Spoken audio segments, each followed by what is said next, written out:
అయితే వర్షంకి అయితే ఇలా గోడ పడిపోయిందండి.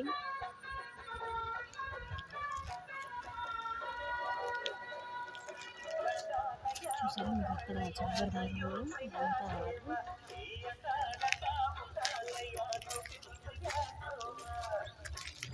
ఇక్కడ కూడా ఒక గోడ ఉండేదండి, ఆ గోడ కూడా పడిపోయింది.